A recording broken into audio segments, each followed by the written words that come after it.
الحمد لله الحمد لله الذي فضل نبينا صلى الله تعالى عليه وسلم على العالمين جميعا وأقامه يوم القيامة للمذنبين المتلوثين الخطائين الهالكين شفيعا صلى الله تعالى وسلم وبارك عليه وعلى كل محبوب عنده ومرضي لديه صلاة تبقى وتدوم بدوام الملك الحي القيوم ونشهد أن لا إله إلا الله وحده لا شريك له ونشهد أن سيدنا وسندنا وحبيبنا وشفيعنا ومأوانا وملجأنا ومولانا محمدا صلى الله عليه وعلى آله وصحبه وبارك وسلم عبده ورسوله أما بعد فقد قال الله تعالى في الكلام المجيد والفرقان الحميد إن الذين كفروا وماتوا وهم كفار فلن يقبل من أحدهم ملء الأرض ذهبا ولو افتدى به أولئك لهم عذاب أليم وما لهم من ناصرين. وقال في مقام آخر ويتبع غير سبيل المؤمنين نوله ما تولى ونصله جهنم وساءت مصيرا. وقال في موضع آخر واتبع سبيل من أناب إلي.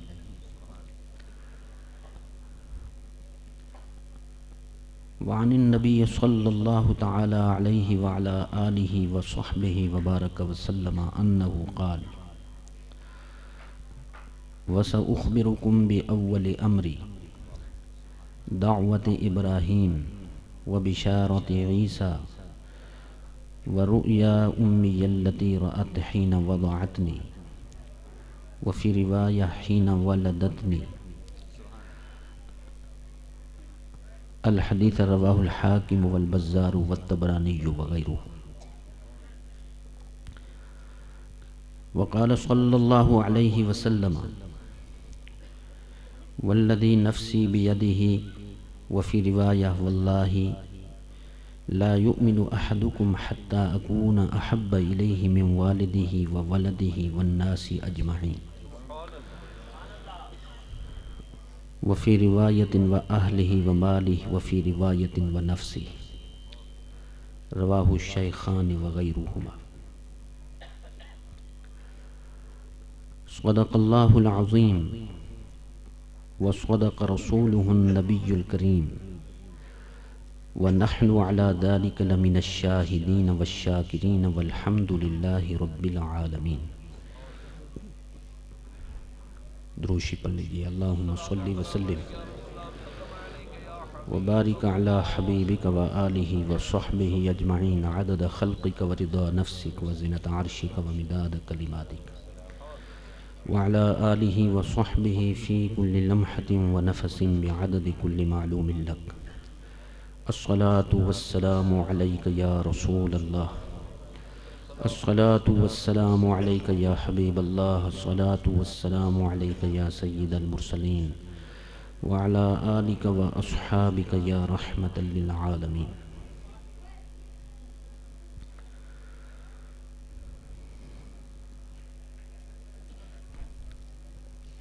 صدر جلسہ، مہمانان گرامی،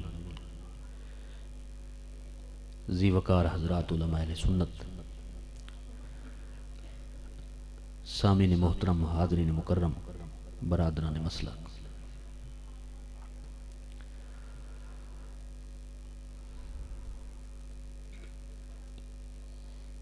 مخدوم و محترم فاضل جلیل حضرت قبلہ علامہ پیر سید فیض عباس قمر شاہ صاحب بخاری دامت برکات العالیہ کی زیر سرپرستی اور برادر گرامی حضرت مولانا قاری محمد ریاض سعیدی صاحب اور ان کی منتظمہ کے تعاون سے یہ جلسہ ہر سال میلاد شریف اور جشن عید میلاد النبی صلی اللہ علیہ وسلم کے عنوان سے منعقد ہوتا ہے۔ کچھ عرصے سے ہر سال تقریباً حاضری ہو رہی ہے۔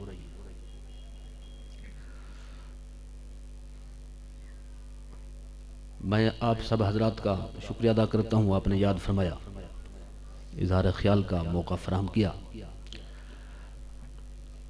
اور اپنی معروضات پیش کرنے سے قبل سب مل کر دعا کریں اللہ تعالیٰ اس ادارہ کو، اس جامعہ کو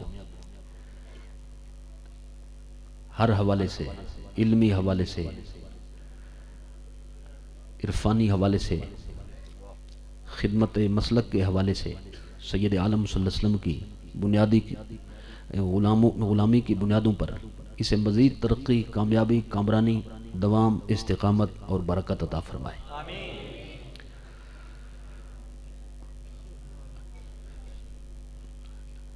مجوزہ وقت میں نے چند ضروری باتیں کرنی ہیں، جس میں جلسے کا عنوان بھی شامل ہے اور علاقے کی نئی صورتحال بھی شامل ہے۔ اس لیے ڈرنا نہیں، یہ کتابیں انشاءاللہ کچھ نہیں کرتی۔ شاید آپ یہ ڈر رہے ہیں، پتہ نہیں یہ کیا ہوگا اور کیسی زبان استعمال ہوگی۔ سنی جماعت تو ویسے شریف جماعت ہے الحمدللہ تعالی، اور گندی زبان استعمال کرنا ویسے بھی شریف آدمی کا کام نہیں۔ اس لیے انشاءاللہ جو بھی بات ہوگی دلیل سے ہوگی، اصول کے تحت ہوگی، کچی بات تو انشاءاللہ کرنی نہیں ہے، اصولوں کو انشاءاللہ چھوڑنا نہیں ہے۔ تو صورتحال آپ سب حضرات کے سامنے ہے کہ مسلک اہل سنت و جماعت پر کتنا کیچڑ اچھالا گیا، اور اس حوالے سے ہمیں مجبور کیا گیا کہ ہم بھی اپنی غلامی کا مظاہرہ کریں اور عملی طور پر ہم بھی صدائے احتجاج نہ صحیح، کم از کم اظہار خیال تو کریں اس حوالے سے، اور وضاحت تو بتائیں لوگوں کو۔ تو میں بلا تمہید اس حوالے سے اپنی معروضات جو پیش کرنا چاہوں گا، سب سے پہلی بات تو اس حوالے سے یہ سمجھنے کی کوشش فرمائیں، میں جو عنوان سب سے پہلے بیان کروں گا وہ یہ ہے کہ کون سا مسلک صحیح ہے، کون سی جماعت سچی ہے، قرآن و سنت کے روشنی کے مطابق ناجی گروہ کون سا ہے، اہل جنت جماعت کون سی ہے۔ تو یہ میں انشاءاللہ تدریسی اور تفہیمی انداز میں یہ باتیں کرنی آج میں نے، بالکل عام فہم انداز میں۔ جو پڑھے لکھے تو الحمدللہ ان کو نہیں سمجھنے کی ضرورت، ان کی تو سرپرستی ہے علماء کی، مشائخ کی۔ دیگر حضرات جو جاگ رہے ہیں وہ تو ویسے سمجھیں گے، انشاءاللہ جو نیند میں ہوگا اسے بھی سمجھ آ جائے گی۔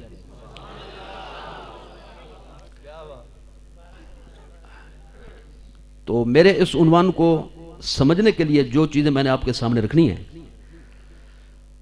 پہلی بات یہ ذہن نشین فرمائیں کہ انسان کے لیے سب سے بڑی دولت اور سب سے قیمتی اثاثہ ایمان ہے۔ ایمان ایسی قیمتی چیز ہے کہ اس کا متبادل نہیں، اس کے برابر کی کوئی چیز نہیں۔ اس پر میں دلائل پیش کرنا شروع کر دوں تو وقت بہت خرچ ہوگا، صرف ہوگا اس پہ، لہذا میں صرف عنوان کو تشنہ تکمیل ہونے سے بچاتا چلوں گا۔ یعنی اتنا ضرور کروں گا کہ کوئی بات خالی نہ رہ جائے، تشنہ تکمیل نہ رہ جائے اور بلا دلیل نہ رہ جائے۔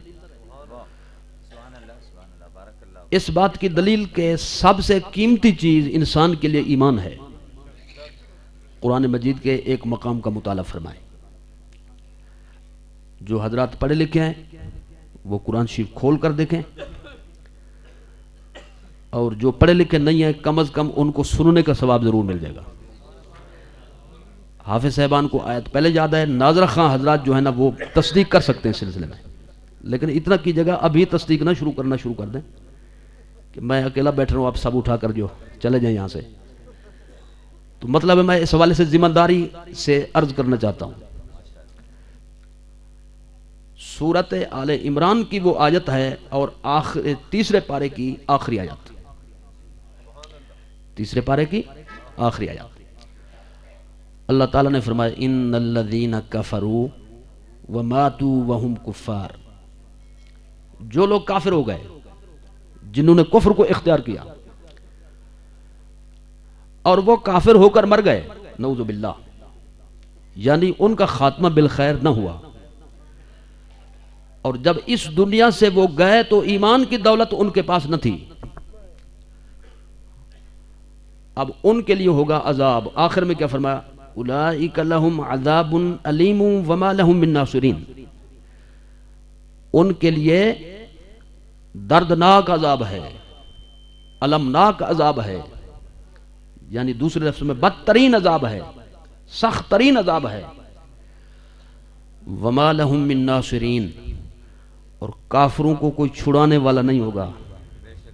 مسلمان تھوڑا کہ نبی آ جائے چھڑانے کے لیے، مسلمان تھوڑا کہ رسول آ جائے چھڑانے کے لیے، مسلمان تھوڑا کہ غوث اعظم آ جائیں چھڑانے کے لیے، مسلمان تھوڑا کہ خواجہ غریب نواز آ جائیں شفاعت کے لیے۔ یعنی اشارہ یہ مل رہا ہے کافروں کا کوئی چھڑانے والا نہیں ہوگا، تو جب چھڑانے والا کافروں کا کوئی نہیں ہوگا تو اس کا مطلب مسلمانوں کو خوشخبری ہے۔ عقیدہ صحیح لے جاؤ، تقاضا بشریت سے غلطی ہو بھی گئی تو آگے لاجپال کھڑے ہوں گے، فکر کی بات نہیں۔ تو اللہ فرماتا ہے کہ جو لوگ کافر ہو کر مر جائیں ان کے لیے بدترین عذاب ہے اور ان کا کوئی چھڑانے والا بھی نہیں ہوگا۔ ایسے میں اگر وہ اپنی جان خلاصی کے لیے اللہ فرماتا ہے کہ مجھے کوئی پیشکش کریں، پیشکش کریں، اور پیشکش بھی کیسی چھوٹی نہیں، بڑی پیشکش۔ قرآن کے لفظوں میں سنیے، فَلَن يُقْبَلَ مِنْ أَحَدِهِمْ مِلْءُ الْأَرْضِ ذَهَبًا وَلَوِ افْتَدَىٰ بِهِ، پیشکش وہ یہ کریں، یہ بھی پیشکش کریں کہ پوری روئے زمین سونے سے بھر کر مجھے دے دیں، لوہے سے نہیں، تانبے سے نہیں، چاندی سے نہیں، مِلْءُ الْأَرْضِ ذَهَبًا، اور سونا بھی خالص، ملاوٹی نہیں، کھوٹا نہیں۔ اللہ تعالیٰ فرماتے ہیں لن یقبل من احدہم، ایک ہوتی ہے نفی مطلق اور ایک ہوتی ہے نفی تاکید۔ ایک تو یہ ہے کہ یہ کام میں نے نہیں کرنا، ایک ہے بالکل نہیں کرنا، یہ تاکید ہو گئی۔ ایک یہ کہ یہ کام نہیں ہوگا، ایک یہ کہ نہیں ہو سکے گا، یہ نفی مؤکد ہے۔ لن یقبل من احدہم، اللہ تعالیٰ فرماتا ہے اتنی بڑی پیشکش بھی ان سے ہرگز قبول نہیں کی جائے گی۔ یعنی اتنا بڑا فدیہ اور نذرانہ میری بارگاہ میں پیش کریں اور یہ کہیں یا اللہ یہ سارا کو لے لے، اور کتنا؟ پوری روئے زمین بھر کر، روئے زمین شمال سے جنوب تک، مشرق سے مغرب تک، پوری زمین، روئے زمین سونے سے بھر کر مجھے دیں، تو اللہ تعالیٰ فرماتا ہے پھر بھی میں ان بے ایمانوں کی جان نہیں چھوڑوں گا، اور میرے عذاب سے ان کو نجات نہیں ملے گی، اور ان کی کوئی شفاعت کرنے والا بھی نہیں ہوگا۔ یعنی ان کے تمام راستے بند ہو جائیں گے، نکلنے کے تمام راستے بند ہو جائیں گے۔ آیت کریمہ اپنے مضمون واضح ہے کہ اتنی بڑی پیشکش اگر کافر کرے گا اپنی جان چھڑانے کے لیے، کفر والی غلطی معاف کرانے کے لیے، اللہ فرماتا ہے ابھی سے فرما رہا ہے اپنے رسول کے ذریعے، قرآن کے ذریعے، اپنے پیغام کے ذریعے، ابھی سیدھے ہو جاؤ پھر نہیں چلے گا کام، ابھی سیدھے ہو جاؤ پھر تمہاری بات نہیں مانی جائے گی۔ لیکن اس کے برعکس اگر کسی کے پاس دل کی گہرائیوں سے کلمہ شریف کی تصدیق موجود ہوگی، جنت بھی اسی کی ہے، نعمتیں بھی اسی کی ہیں، رحمتیں بھی اسی کے لیے ہیں۔ یہ آیت کریمہ اپنے اس مضمون میں واضح ہے کہ انسان کے لیے سب سے بڑی دولت کیا ہے؟ ایمان۔ یہ بات سمجھ میں آ گئی؟ اس کو مکمل کرنے کی ضرورت ہے تو آپ بول پڑیں۔ مکمل ہو گئی یہ بات؟ اگلی بات سماعت فرمائے۔ ایک ہے ایمان، ایک ہے عمل۔ ایمان کی حیثیت بنیادی ہے اور عمل کی حیثیت ثانوی ہے۔ آخرت میں ترقی درجات کے لیے نیک اعمال کام آئیں گے، لیکن ان کے لیے شرط یہ ہے کہ ایمان پہلے نصیب ہو، ایمان پہلے نصیب ہو۔ ایمان بنیاد ہے، ایمان کے بغیر کوئی نیک عمل قابل قبول نہیں۔ کتنا ہی اچھا عمل ہو، جس کو ایمان کی دولت نصیب نہیں اس کا کوئی نیک عمل قابل قبول نہیں۔ آپ اس کو آسان لفظوں میں دوبارہ سننا چاہیں تو میں یوں عرض کروں گا کہ جس کا عقیدہ صحیح نہ ہو، جس کا عقیدہ صحیح نہ ہو، اس کے کسی بھی نیک عمل کا آخرت میں کوئی اعتبار نہیں، اس کو کسی بھی نیک عمل کی جزا نہیں ملے گی، اس کے عمل رائے گاہ ہیں، اس کے عمل تباہ ہیں۔ ان کے نیک اعمال کو رنگ لگے گا قبولیت کا جن کے پاس ایمان کی دولت اور عقیدہ صحیحہ، عقیدہ صالحہ کی دولت پہلے ہوگی۔ ایمان پہلے، نیک عمل بعد میں۔ اس کی وضاحت میں بھی قرآن شریف کا ذرا سہارا لیتے ہیں۔ قرآن شریف کے چند مقامات کو سامنے رکھیں۔ سورۃ النحل شریف میں فرمایا من عمل صالحا من ذکر او انثى وهو مؤمن فلنحيينه حیاتا طیبہ۔ اہل علم حضرات تشریف فرمائے، بات اتنا تھی کہنے والی، من عمل صالحا من ذکر او انثى فلنحيينه حیاتا طیبہ۔ من شرطیہ ہے، فلنحيينه اس کی جزا ہے۔ اس کو یوں سمجھیں، ایک آدمی یہاں پہ کھڑا ہو جائے اور وہ 100 روپیہ اپنے ہاتھ میں لے لے اور وہ کہے جو سب سے پہلے مجھ سے ہاتھ ملائے گا تو، اب تو کے سننے میں لوگ منتظر ہوں گے بھی کیا ہوگا، یہ ہوگی اس کی جزا۔ جو سب سے پہلے مجھے ہاتھ ملائے گا، آگے کیا ہے، آگے سامعین منتظر ہوں گے پھر کیا ہوگا، آگے وہ کہے گا تو یہ 100 روپیہ میں اسی کو دے دوں گا۔ تو بات اس سے مکمل ہو جاتی ہے۔ اللہ تعالیٰ نے یوں نہیں فرمایا جو شخص نیک عمل کرے مرد ہو یا عورت ہو تو ہم اسے ضرور ضرور ضرور پاکیزہ زندگی عطا فرمائیں گے، یوں نہیں فرمایا، بلکہ فرمایا جو شخص نیک عمل کرے مرد ہو یا عورت ہو، جزا بعد میں ذکر فرمائی، پہلے فرمایا وَهُوَ مُؤْمِنٌ،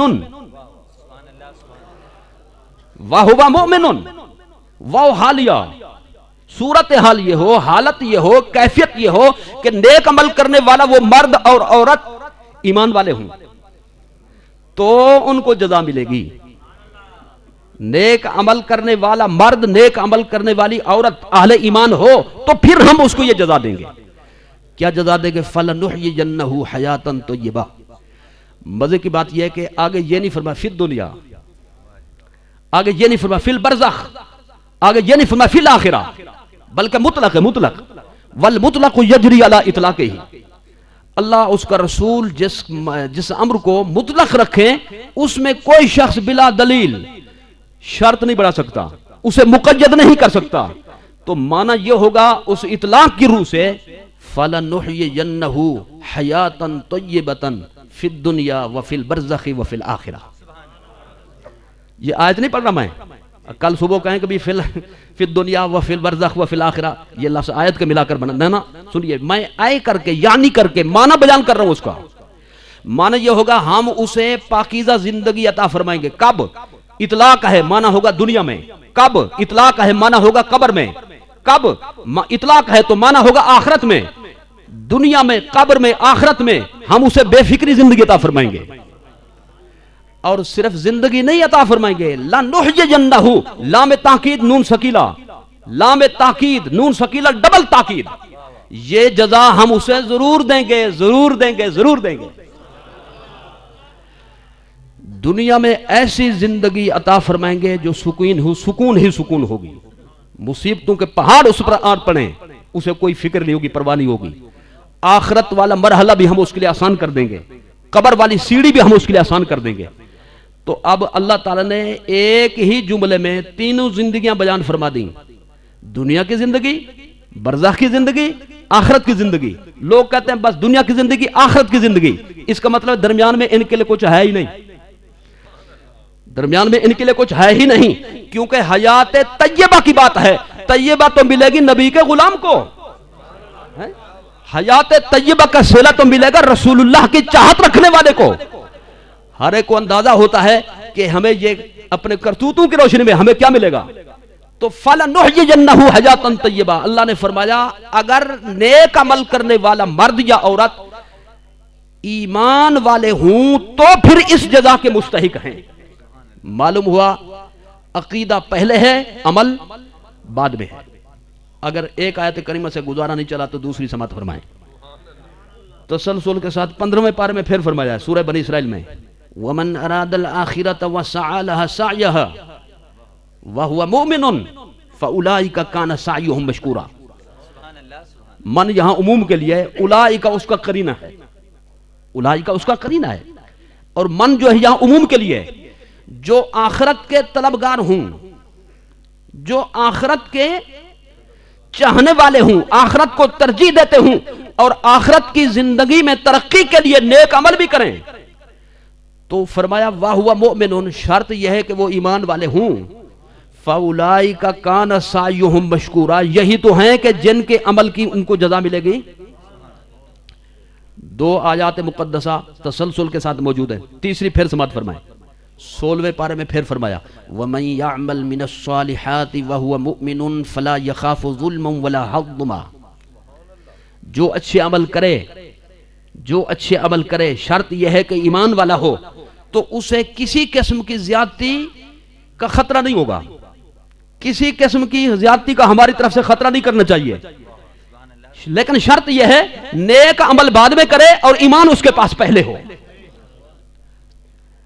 گواہی کا انتہائی نصاب ہوتا ہے میرے بھائیوں 4، کتنا؟ 4 گواہ، زیادہ سے زیادہ نصاب شرعی 4 ہے۔ چوتھی آیت بھی سماعت فرما لیجئے۔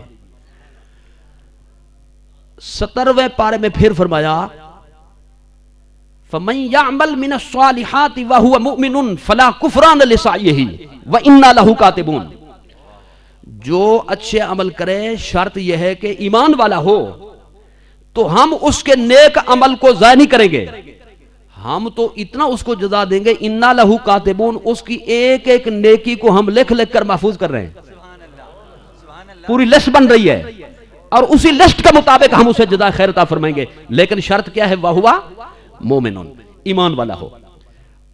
پچھلے حضرات میرے خیال میں بہت سے اس لیے پریشان ہو رہے ہیں کہ یہ لمبی لمبی صورتیں، بڑی بڑی صورتیں، سورہ نحل، سورۃ بنی اسرائیل، سورۃ طٰہٰ، سورۃ انبیاء، یہ تو حافظوں کو یاد ہوگی، مولویوں کو یاد ہوگی، ہم کہاں جائیں گے؟ میں کہا کرتا ہوں آخری سپارہ چھوٹی صورتوں والا اللہ تعالیٰ نے دکانداروں کی رعایت کے لیے نازل فرمایا ہے، کاروباری حضرات کی سہولت کے لیے، تاکہ اپنا کام بھی چلا سکیں، دین کا کام بھی چلا سکیں، چھوٹی چھوٹی صورتیں یاد کر سکیں۔ چھوٹی صورت دیکھیے، سورۃ والتین، بڑی ہے کہ چھوٹی ہے؟ لفظوں کے اعتبار سے چھوٹی ہے ان صورتوں کے مقابلے میں۔ اللہ فرماتا ہے ثم رددناہ اسفل سافلین۔ ایک تفسیر جو اس وقت میں نے عرض کرنی ہے اس کی وہ یہ ہے، اللہ فرماتا ہے انسان کو ہم نے جہنم کے سب سے نچلے طبقے میں ہم نے پھینکنا ہے۔ اب سارے ڈر گئے، پتہ نہیں کیا ہوگا، ہمارا کیا بنے گا، تو فوری فرمایا الا الذین آمنوا وعملوا الصالحات، اور ثم رددناہ اسفل سافلین، اس پہ لا لکھا ہوا ہے، گول دائرے پہ لا لکھا، رکو نہیں، جنہوں نے گرنا ہو رک جائے، جنہوں نے گرنا ہو رک جائے، اور جس نے خوشخبری سننی ہے ایک سانس میں پڑھے ثم رددناہ اسفل سافلین الا الذین آمنوا، وعملوا الصالحات فلہم اجر غیر ممنون. یوں کیوں نہیں فرمایا الا الذین عملوا الصالحات وآمنوا فلہم اجر غیر ممنون؟ میں مانتا ہوں الواو لمطلق الجمع لا للترتیب. واو مطلق جمع کے لیے ہوتے ہیں، مطلب یہ کام بھی ہے یہ بھی ہے، ترتیب اس میں ملحوظ نہیں ہوتی بنیادی طور پر. لیکن عربی میں الاہم فالاہم کا قاعدہ بھی تو ہے، جو چیز زیادہ اہم ہو اس کو پہلے ذکر کرتے ہیں، اور جو اس کے مقابلے میں غیر اہم ہو تو اس کو بعد میں لے جاتے ہیں. تو اسی قاعدے کے مطابق ایمان اہم تھا، اسے آمنو فرما کر آمنو کے ضمن میں پہلے ذکر فرمایا، اور عامل الصالحات عمل کی حیثیت ثانوی تھی، اس کو مؤخر کر دیا. سورت والتین بھی اگر آپ کو پریشان کرے تو سورت والعصر تو اتنا بڑی نہیں ہے. والعصری واو قسمیہ، جیسے آپ کہتے ہیں واللہ باللہ، واللہ اور اللہ نہیں بلکہ مجھے اللہ کی قسم، والعصری یعنی مجھے العصر کی قسم. العصر سے کیا مراد؟ نماز عصر. العصر سے کیا مراد؟ گردش زمانہ. رات ہے چلی جائے گی دن آ جائے گا، روشنی ہے بہاریں ہوں گی رونقیں ہوں گی، اچانک اندھیرا چھا جائے گا. یہ اندھیرا کس نے غالب کر دیا روشنی پر؟ اللہ تعالیٰ نے. اور روشنی آ گئی تو اندھیرا چھٹ گیا. یہ کس کا شاہکار ہے؟ قدرت کا، اللہ تعالیٰ کا. تو مطلق زمانہ گردش زمانہ یہ اللہ تعالیٰ کی قدرت کی دلیل ہے. تو اس لیے دوسری تفسیر مجھے مطلق زمانے کی قسم، اور تیسری تفسیر یہ ہے مجھے اپنے محبوب کے پاک زمانے کی قسم. مجھے مطلق زمانے کی قسم، مجھے نماز عصر کی قسم، مجھے اپنے محبوب کے زمانے کی قسم. ان الانسان لفی خسر.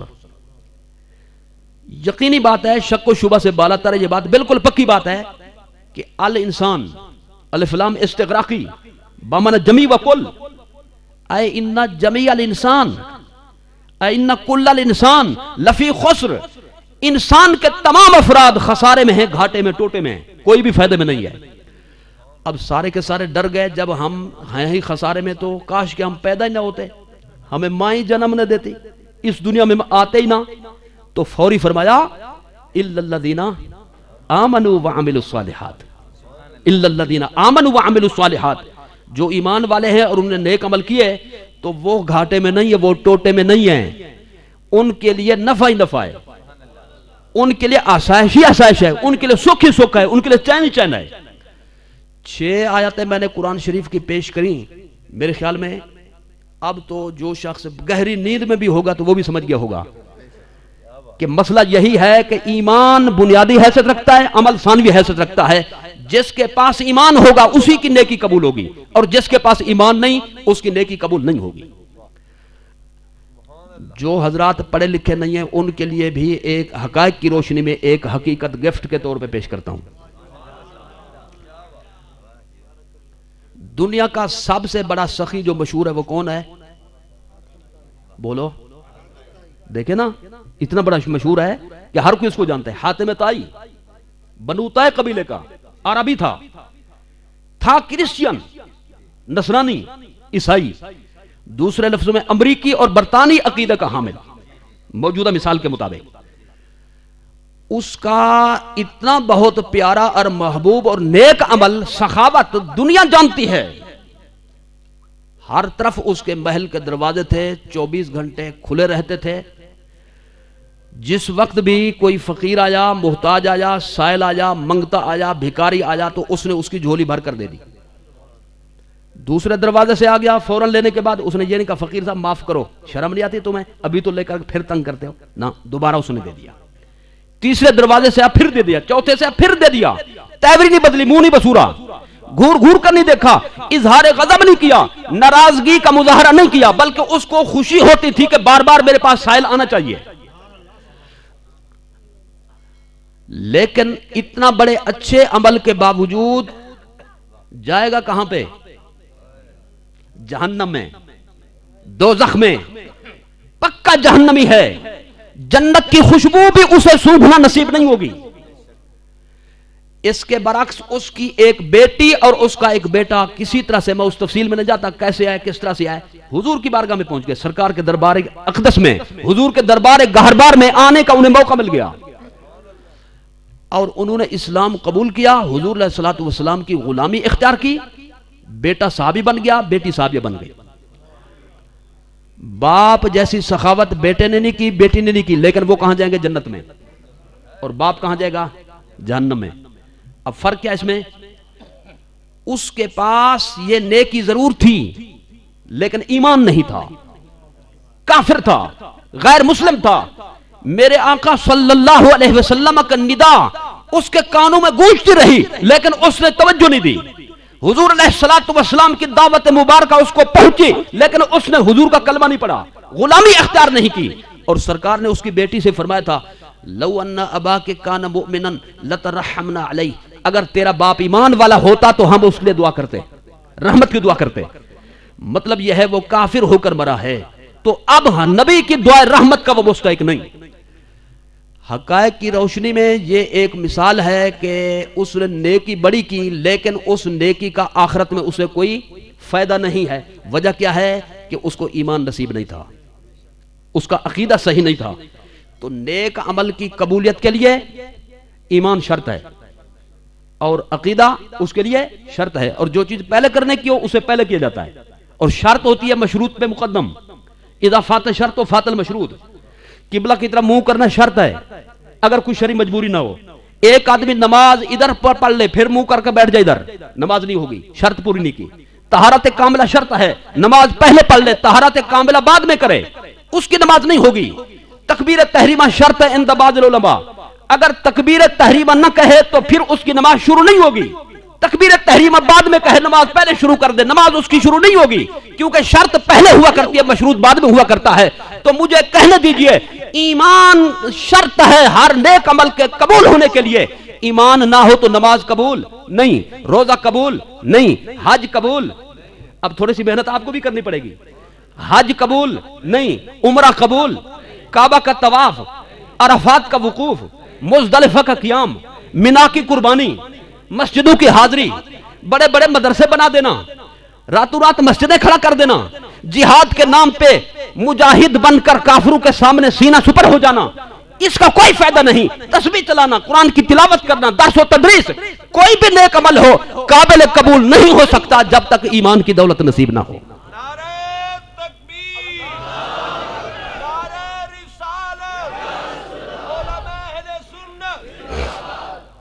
اچھا یہ عنوان پہلے مجھے تسلی کریں، سمجھ گئے آپ؟ پہلا عنوان کیا تھا؟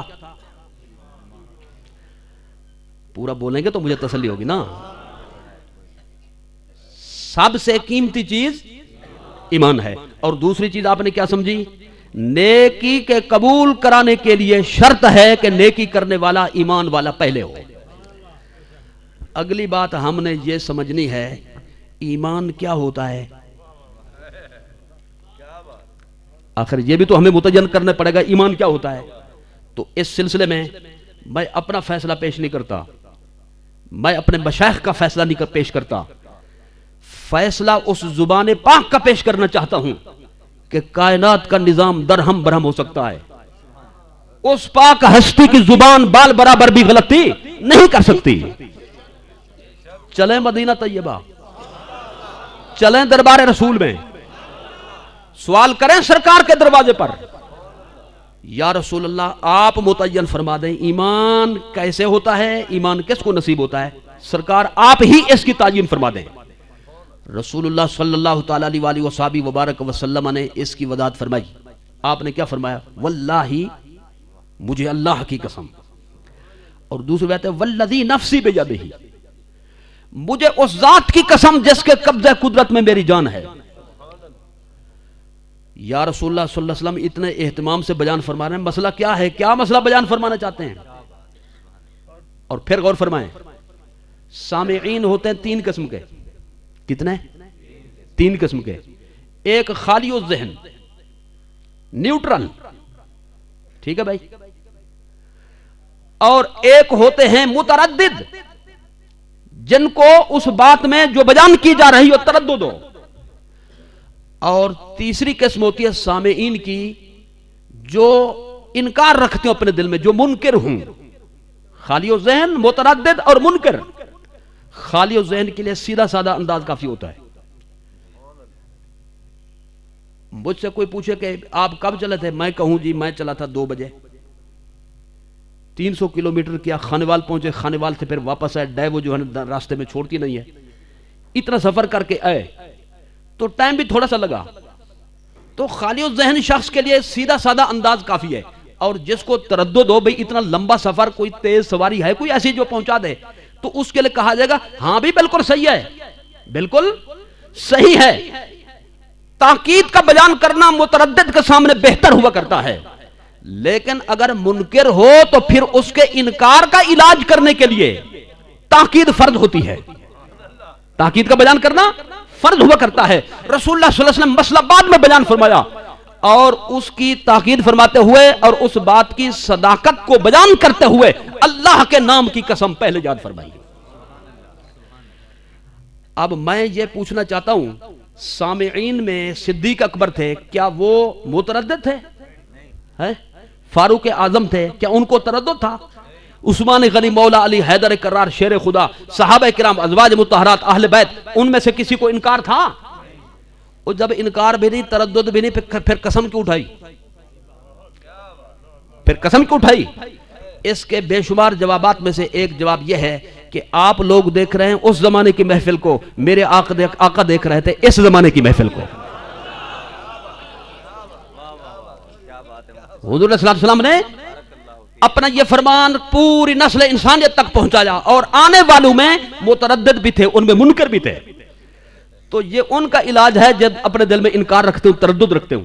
تو مسئلہ حضور نے کیا بیان فرمایا؟ فرمایا مجھے اللہ کی قسم، اس ذات کی قسم جس کے قبضہ قدرت میں میری جان ہے، لا یؤمن احدکم، تم میں سے کوئی مومن نہیں ہو سکتا، وہو مومن الا الذین آمنوا، تم میں سے کوئی مومن نہیں ہو سکتا۔ یا رسول اللہ کوئی صورت ہے مومن بننے کی؟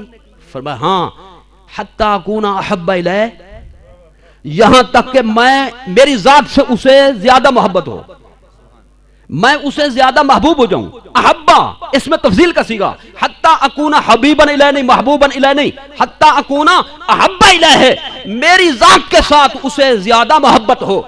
یا رسول اللہ کس سے زیادہ؟ اس میں تفضیل من کے ساتھ استعمال فرما کر حضور نے خود وضاحت فرما دی، من والدہ و ولدہ والناس اجمعین و اہلہ و مالہ و نفسہ، تمام روایتیں میں ملا کر پڑھ رہا ہوں۔ حضور نے فرمایا جب تک میری ذات کے ساتھ اپنے ماں باپ سے، اپنی اولاد سے، اپنے خیش و اقارب سے، اپنے دوست و احباب سے، اپنے کمائی کے مال سے، اپنی بیوی بچوں سے، حتیٰ کہ اپنی جان سے بھی، جان رحمت کے ساتھ زیادہ محبت نہ ہو، ایمان نصیب ہو سکتا ہی نہیں ہے۔ حضور سید عالم صلی اللہ علیہ وسلم نے اپنے اس پاک ارشاد میں یہ بات واضح فرما دی کہ ایمان حاصل کرنے کے لیے ضروری ہے کہ نبی کی محبت حاصل ہو۔ کیا حاصل ہو؟ نبی کی محبت حاصل ہو، سرکار کی محبت حاصل ہو۔ محبت ہوگی تو ایمان ہوگا، محبت نہیں ہوگی تو ایمان نہیں ہوگا۔ اب اگلی بات یہ ہم نے طے کرنی ہے کہ کیسے پتہ چلے اس کو محبت ہے اس کو نہیں ہے۔ ٹھیک ہے نا، یہ بھی تو متعین کرنا ہے نا کہ محبت کس کو ہے کس کو نہیں۔ محبت کے مدعی تو سب ہیں۔ ہم میلاد شریف کر رہے ہیں، ہم کہتے ہیں ہمیں سرکار سے محبت ہے اس لیے کر رہے ہیں۔ ہم نعت شریف پڑھتے ہیں، ہم کہتے ہیں اس لیے پڑھ رہے ہیں کہ ہمیں سرکار سے محبت ہے۔ ہم سرکار کے فضائل بیان کرتے ہیں تو ہم کہتے ہیں اس لیے یہ کام کر رہے ہیں، ہمیں سرکار سے محبت ہے۔ اور جو یہ کام نہیں کرتے وہ بھی کہتے ہیں ہمیں بھی سرکار سے محبت ہے اس لیے ہم نہیں کر رہے۔ لا حول ولا قوت الا باللہ، ہم نہیں کر رہے اس لیے کہ ہمیں محبت ہے، کہیں ہم مشرک نہ بن جائیں، کہیں بدعتی نہ بن جائیں۔ یعنی مدعی محبت تو وہ بھی ہیں، دعوی محبت ادھر بھی ہے، دعوی محبت ادھر بھی ہے۔ کیسے پتہ چلے اس کو محبت ہے اس کو نہیں ہے؟ آئیے اس کا معیار بھی ہم نے مدینے والے سے لینا ہے، اس کی کسوٹی بھی ہم نے رسول اللہ کے دربار سے حاصل کرنی ہے۔ یا رسول اللہ صلی اللہ علیہ وسلم آپ متعین فرما دیں کیسے ہوگا وہ بندہ جس کو سچی محبت ہوگی، سچی محبت کی کھری نشانی بیان فرما دیں اور پکی علامت متعین فرما دیں تاکہ ہم کسی الجھن کا شکار نہ ہوں۔ رسول اللہ صلی اللہ علیہ وسلم کی احادیث طیبہ کے ذخیرے میں آپ کے دو ارشاد اس وقت جو میں پیش کر رہا ہوں، سچی کھری محبت کی علامت کو وہ بیان کرتے ہیں۔ ایک نشانی میرے آقا نے یہ بیان فرمائی، من احب شیئا اکثر من ذکرہ، فی روایت اکثر ذکرہ، اور دوسری نشانی یہ بیان فرمائی حبک الشیء یعمی و یصم، من احب شیئا اکثر من ذکرہ، حضور نے فرمایا جس کو جس سے سچی محبت ہوگی تو اگر وہ سچا محب ہوگا تو پھر اس کی کیفیت یہ ہوگی کہ اپنے محبوب کی تعریف سے اس کی زبان کبھی بند نہیں ہوگی، وہ اپنے محبوب کو ہر وقت یاد کرے گا، بیٹھا ہے تو اسی کا ذکر چھڑا ہوا ہے، چل رہا ہے تو اسی کے تذکرے ہیں، محفل میں ہے تو اسی کے تذکرے ہیں، اکیلا خلوت میں بیٹھا ہوا ہے تو اسی کی یاد میں مگن ہے۔ جو سچا محب ہوتا ہے وہ اپنے محبوب کے ذکر سے غافل نہیں ہوا کرتا۔ یا رسول اللہ دوسری علامت بیان فرمائے تاکہ ہم کو رزلٹ نکال سکیں، نتیجہ بیان کر سکیں، فرمائے حبک الشیء، حبک الشیء، حب مصدر اور کاف جو ہے یہ لفظ میں مضاف ہے اور معنی کے اندر فاعل ہے، الشیء جو ہے اس کا مفعول بھی ہے، حبک الشیء، کاف یہاں للتعیین نہیں بلکہ للتعمیم ہے، تعیین کا مطلب ایک بندے کو خطاب ہو، تعمیم کا مطلب کسے باشد کوئی بھی ہو، تو معنی یہ ہوگا حبک الشیء، میرے فرمان کو سننے والا، میرے فرمان کو پڑھنے والا، میرے فرمان کو دیکھنے والا کسے باشد کسی زمانے کا ہو، میں تجھی سے کہہ رہا ہوں، جب تجھے کسی چیز سے سچی محبت ہوگی تیری کیفیت یہ ہوگی یومی و یسمو، تجھے وہ محبت اپنے محبوب سے آنکھوں سے اندھا کر دے گی، کانوں سے بہرا کر دے گی، آنکھوں سے اندھا کانوں سے بہرا، اندھا اور بہرے کا یہ مطلب نہیں کہ بینائی چلے جائے گی، اور بہرے کا یہ مطلب نہیں کہ سماعت ختم ہو جائے گی، صم بکم عمی فہم لا یرجعون ہے قرآن شریف میں۔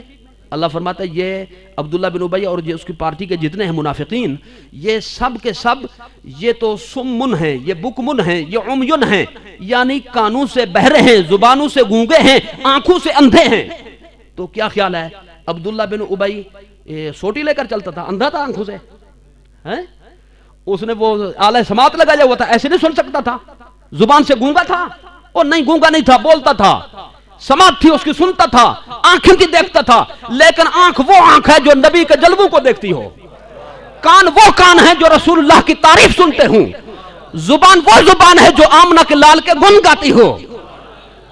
اللہ نے فرمایا یہ بے ایمان سارا کو سن سکتے ہیں، میرے محبوب کی تعریف نہیں سن سکتے، بہرے جو ہوئے سارا کو دیکھ سکتے ہیں، میرے محبوب کے جلووں کو دیکھ کر خوش نہیں ہوتے، اندھے جو ہوئے سارا کچھ بولتے ہیں، بک بک کرتے ہیں، لیکن میرے محبوب کی شان کو بیان نہیں کرتے، گونگے جو ہوئے۔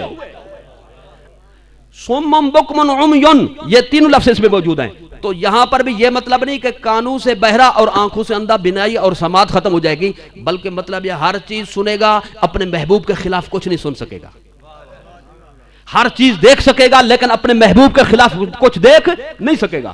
اب میں دعوت فکر دینا چاہتا ہوں، یہ وہ نشانیاں ہیں جو میرے آقا نے بیان فرمائیں صلی اللہ علیہ وسلم۔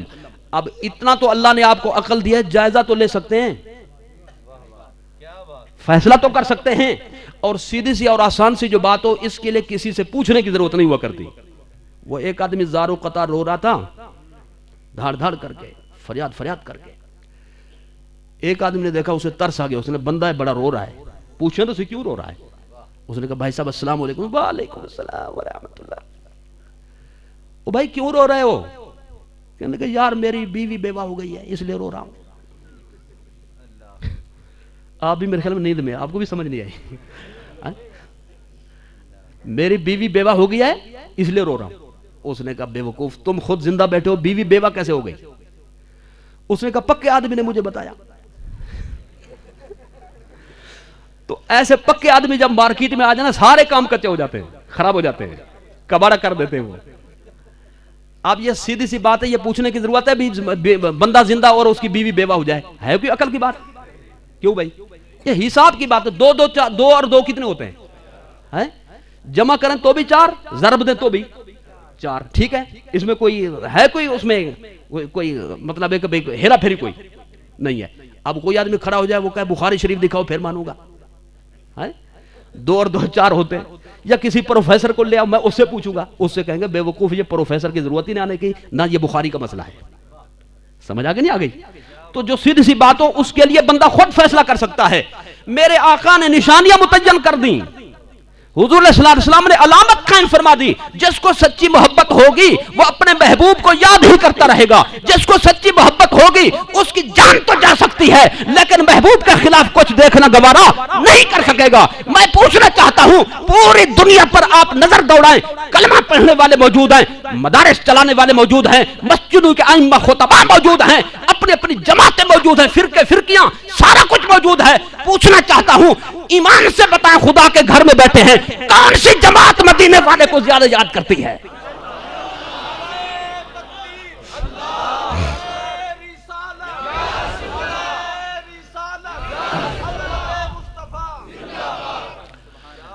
آپ حضرات کا نعرہ سر آنکھوں پہ، میں پوچھنا چاہتا ہوں جماعت کون سی ہے، مجھے نام بتائیں۔ بیٹھے ہیں، سو گئے ہیں؟ بیٹھے ہیں؟ سنیو، کون سی جماعت؟ اہل سنت و جماعت، میلاد منانے والی جماعت، یا رسول اللہ کہنے والی جماعت، نبی کا نام چوم کر آنکھوں پر رکھنے والی جماعت، جنازے کے بعد دعا مانگنے والی جماعت، اذان سے پہلے اذان کے بعد یا رسول اللہ والا صلاۃ و سلام پڑھنے والی جماعت۔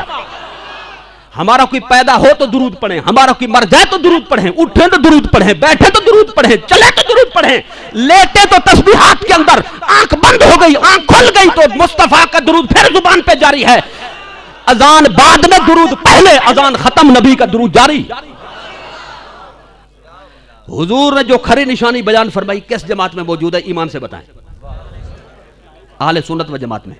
اور دوسری بات کہ سچی محبت کی نشانی یہ ہوگی کہ اپنے محبوب کے خلاف کوئی بات سن، یہ علامت کس جماعت میں موجود ہے؟ بتائیے کس جماعت میں موجود ہے؟ میں اس کو آسان کر کے پیش کرنا چاہتا ہوں، محبت اور گستاخی، محبت اور بے ادبی ضد ہیں ایک دوسرے کی، جمع بین ضدن محال ہے۔ رات ہوگی تو دن نہیں ہوگا، دن ہوگا تو رات نہیں ہوگی، روشنی ہوگی تو تاریکی نہیں ہوگی، تاریکی ہوگی تو روشنی نہیں ہوگی، اندھیرا ہوگا تو اجالا ختم، اجالا ہوگا تو اندھیرا روانہ ہو جائے گا۔ یہ دو چیزیں جو ضد ہوں جمع نہیں ہوا کرتی۔ محبت ہوگی تو بے ادبی اور انکار اور گستاخی ممکن ہی نہیں ہے، گستاخی اور بے ادبی ہوگی تو محبت نہیں ہوگی۔ میں پوچھنا چاہتا ہوں، منبر پر کھڑے ہو کر کون کہتا ہے نبی کو علم ہے تو ثبوت دو؟ کون کہتا ہے؟ کون اعتراض کرتا ہے؟ معلوم ہوا اس کو نبی کی محبت ہوتی تو آمنہ کے لال پر کبھی اعتراض نہ کرتا۔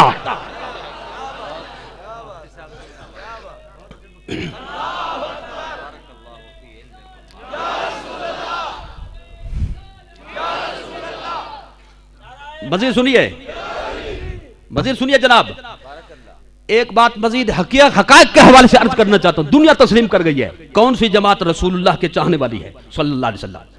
سیدھی سی بات ہے، ایک آدمی ہو گیا بیمار، اس کو گردے میں تکلیف ہو گئی، کڈنی میں بادی درد تھا اس کو، یا اس میں پتھری پیدا ہو گئی۔ اب وہ کہاں جائے گا؟ ڈاکٹر صاحب کے پاس۔ کون سے ڈاکٹر صاحب کے پاس جائے گا؟ جو گردوں کا اسپیشلسٹ ہوگا یا آنکھوں کا؟ آنکھیں خراب ہوں تو آنکھوں والے ڈاکٹر کے پاس، ہارٹ کا مسئلہ ہو، دل کا مسئلہ ہو تو دل والا ڈاکٹر اس کو دیکھے گا، شوگر کا مسئلہ ہو تو شوگر اسپیشلسٹ اس کو چیک کرے گا۔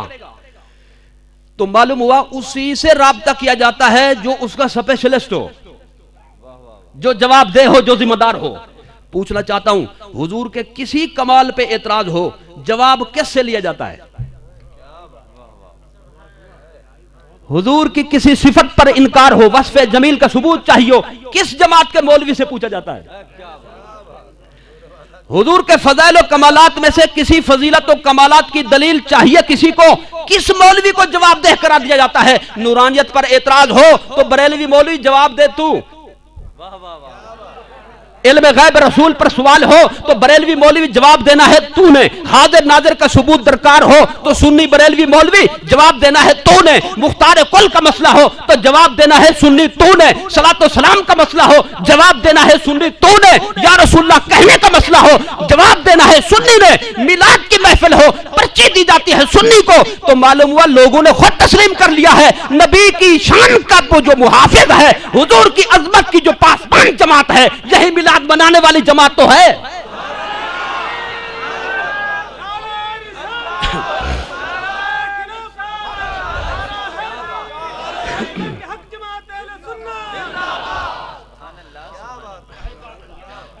بات مکمل ہو گئی ہے کہ کون سی جماعت سچی ہے. میں نے یہاں سے بات شروع کی تھی. ہو گئی ہے مکمل.